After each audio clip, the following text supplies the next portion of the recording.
Coach Staley, congratulations on winning the region and making it back to the Final Four.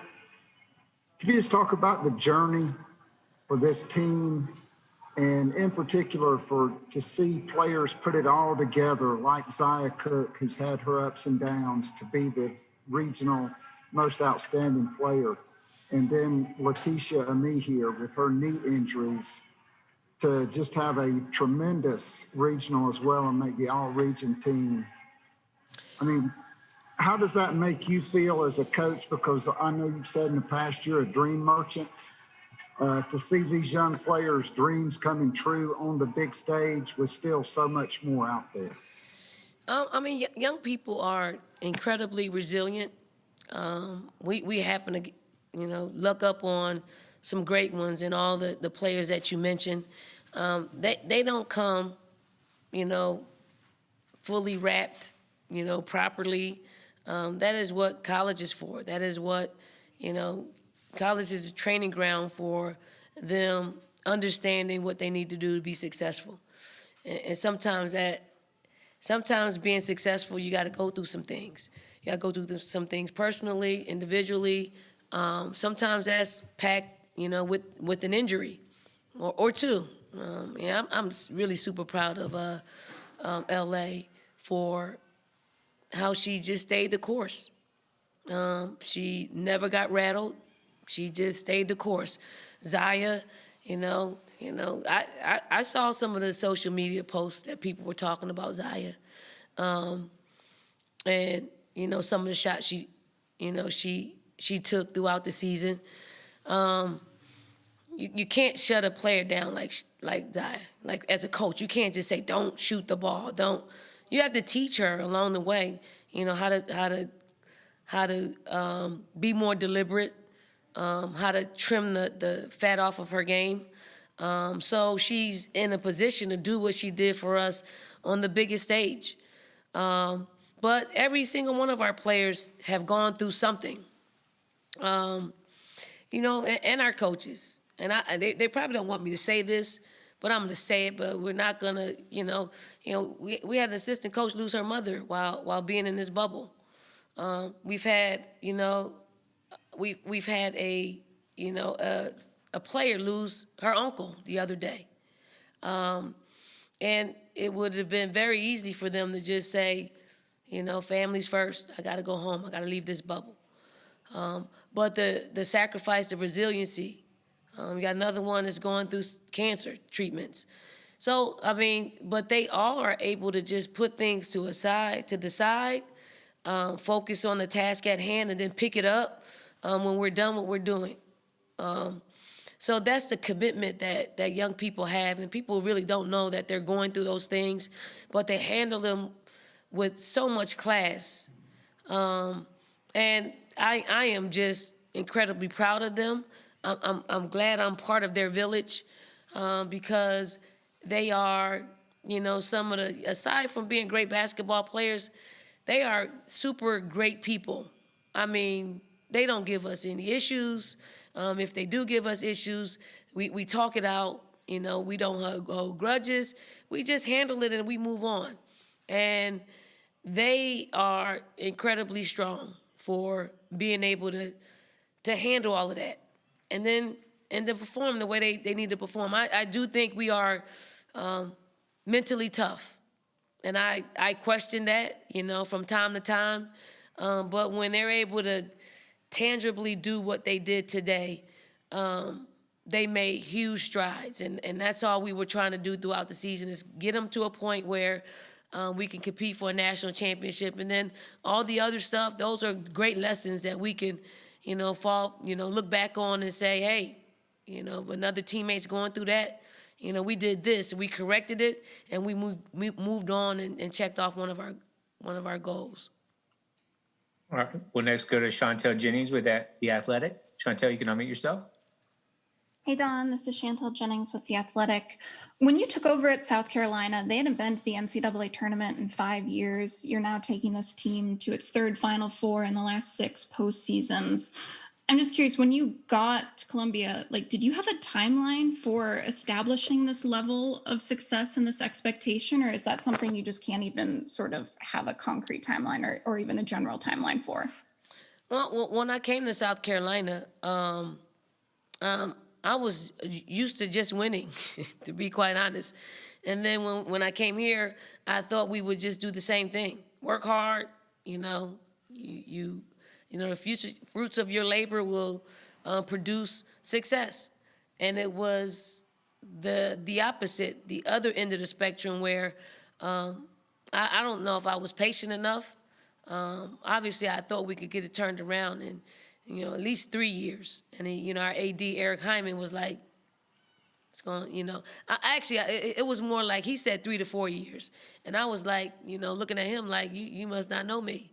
You must not know who you hired.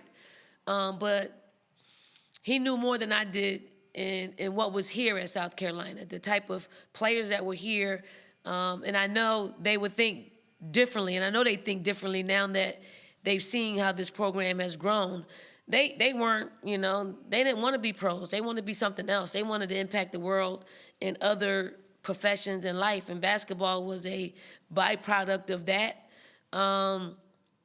But once we got the players in here that the majority of our team love basketball, because if the majority of your team is, lazy people, the majority of the team is undriven, people aren't driven, unmotivated, that's who you're going to be. But if the majority of your team is the opposite, that's who you're going to be. And once we got those players in here, they were able to, do it for the love of the game. Not because we were telling them to do it, but because they love the game. And once that happened, things started to turn. We were fortunate to have some of the best talent in the country in the state of South Carolina. So we just tried to corner the market to make sure that we got every great kid that was in this state, talented kid that was in the state of South Carolina to South Carolina. And once we got that, then they said, if you win, they will come. If you build it, they'll come. And, our fams have done a great job at actually giving us what a successful basketball program should look like in creating a home court advantage. All right, we'll next go to Greg Hadley with the state newspaper. Greg, you can unmute yourself. John, when you look at holding Texas to 0 points in the fourth quarter, holding them to 23% on the game, I guess was that the best defensive performance you guys have had this season, or is it close to? I mean, I really didn't realize that they didn't score in the fourth quarter. I looked at the stat sheet late, after the celebration, and I didn't realize that. It didn't feel like that. I say we were just locked in. We were a team that was driven to be where we are right now, and it's just they wanted to go to the Final Four. They want to win a national championship, and they're going to give it up on both sides of the ball. So I thought it was a pretty good defensive performance, but I also think that Texas was a little tired. I mean, they gave every single thing that they had in that Maryland game. And I didn't, I said they may have some weary legs, but their hearts are going to keep beating. And their hearts did keep beating. It's just that, we just never let them off the hook. And that's the kind of approach you have to take, especially when you're playing against a Vic Schaefer team and the performance that they had 2 nights ago. So I mean, Vic's got them in a great place. I know that every player that's on his roster and every recruit that he's recruiting saw that performance, and when they lock into a coach, great things will happen. All right, we'll next go to Matt Dow. Matt, you can unmute yourself. Hey, Don. Matt Dowell, Watch Fox in Columbia. We all know last year going in, you were going to be number one. COVID took so much away from everyone. And I know in the tournament, sometimes you got to move on pretty quickly from a big moment. But with all everyone's gone through in the past year, do you have to savor these moments a little bit more now? Or do you still have to move on pretty quickly with the Final Four so close? I mean, we're gonna enjoy this. We're gonna enjoy it. Because again, you never know when things will be taken away from you. Last year, things were taken away. I'm glad our players fought to be in this position, because we had two very special seniors that, didn't get a chance to finish their careers out in the form of playing in the NCAA tournament. So Ty and Kiki, these nets are certainly for you, and we appreciate the legacy that you left with our players to put them in this position to compete at a high level, to forge ahead, even though you guys left a big void on our team. So, we're going to enjoy it. 24-hour rule. Tomorrow this time, we'll move on to whoever our next opponent will be. All right, well, next go to Michelle Vogel with ESPN.com. Michelle, you can unmute. I'm sorry. Lindy, did you call on me? I'm so sorry. It is so loud in here. I can't hear anything. Congratulations, Dawn. This is Michelle Vogel. I wondered if I could ask you, I know you talked about Adia. Adia is the second former WNBA player to make it after you. And for the first time, we'll have two Black women coaching in the Final Four. What does that mean to you? I know how much you've tried to mentor younger people and have been so grateful for others who've mentored you. What does it mean to have both of you being in the Final Four? I'm super proud of Adia. I wanted that to happen.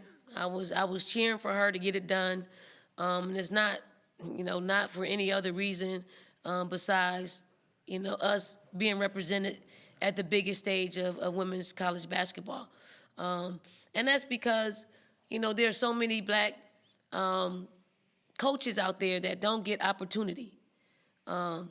Because when ADs don't see it, and they're going to see it on the biggest stage on Friday night, that two Black women are representing two programs in the Final Four, something that has never been done before. Our history here in women's basketball is so filled with so many Black bodies that for this to be happening in 2021, to me is long overdue. But we're proud. We're happy. I know my phone is probably full of text messages of Black coaches all across the country just congratulating us on doing that, on being present, being in the moment, being able to, take our programs to this place. But certainly, I know Adia utilizes all of her basketball knowledge as a player, and she's been a coach long enough that she's not just the suit. There's always going to be part player in us, and that's why our players, we are so relatable to them. They understand it because it's coming from a place of we've done that. We're trying to help you get to that place where you can have some longevity in our league, but representation matters, and it's nothing against anybody else that lost to us, but when you see two Black women representing in this way, I hope the decision makers who are, because there are a lot of jobs out there, that you give Black women an opportunity. Not just give them the job. Bring them in, interview them. If you don't hire them, let them know why. Let them know why, so we can continue to work on and just perfecting what our craft and our profession, because there are a lot of people out there that aren't getting the opportunities that they should, because this is exactly what can happen when you give a Black woman an opportunity. Don't get me wrong. Now, I don't want people to start bashing me on social media about just hire the most qualified coach. If it was that easy, there will be more Black head coaches in our game. So. All right, well, next go to Howard Megdal. Howard, you can unmute yourself. Dawn, congratulations. Thank I'm you. hoping you can talk to me about what it meant to see Aaliyah have the type of game that she had against and Charlie, somebody who is a consensus lock. This is a player at this point, more specifically. I mean, I thought, honestly, I thought Aaliyah came in, her eyes were wide open. I thought the moment may have gotten the best of her earlier on. It took a while for her to settle in, to be the Aaliyah that we need her to be at all, at every game. But Aaliyah, does so many other great things for us. She didn't score the ball today, but she rebounded, she defended. She was there, she was present. You got to guard her. So you got to, when she's on the floor, you got to guard her with a player and probably a half a player. So she afforded us opportunities, afforded Zai opportunities, afforded Henny opportunities, and LA played tremendously well as Victoria Saxton. So I'm super proud of her. She got to continue to grow and meet these moments in every statistical category. All right, we'll go to the final question to Joe Gorchow with WIS TV. Joe, you can unmute yourself. Congratulations, Dawn, on the victory tonight. You mentioned in the very beginning about the resiliency of this team and what they've been going through since they even arrived in this bubble. How have you been able to get this team and this group to be so collective and united and focused on a purpose to achieve this goal here tonight? I mean, they're inside of this team, there's always been a oneness. And we didn't always play that way, but deep inside of them, they just want to win. And throughout the year, they just didn't know how to win, utilizing everybody around them, because they always bet on themselves. They always had to bet on themselves in high school. And then coming to college, the collective group of talent that blessed us with coming to South Carolina. Some days you're going to have great days. Some days you're going to have to sacrifice. And through those sacrificial times is when your confidence can tilt the wrong way, because you're not performing the way you think in your mind, the way you need to perform. But once we lost to Texas A&M in the regular season, this team took on a different personality. This team just gave it up. They peeled away all the layers and they just came together as one. And I do think, our timing was impeccable to bring in this couple. I always talk about this couple, Felicia and Johnny Allen. We brought them in at the end of the regular season and then part of the postseason, and they brought our team together. They share things that they don't share in everyday life. It takes people who are experts in it. Felicia and Johnny are experts in life skills, experts in getting teams to work as a collective unit, and that's not just talk. It is, they put them in situations where they have to meet each other halfway with communication and realness and genuine and depth. So once we were able to do that, you see we're a different team. No one, everybody that I talked to, they started crunching the numbers and saying, oh, we're 3-4 in the last 7 games. We're 2-2 in the last 4 games. I mean, you can make something look good or bad with numbers depending on how far you want to go out. But make no mistake, this team stuck together. This team came together. This team is playing some of their best basketball at the right time.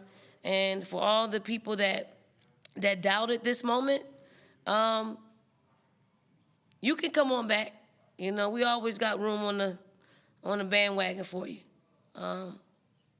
So thanks, Joe, for the question. And really, I'm honored to coach this basketball team, and I truly give God the glory for allowing us to be in these moments.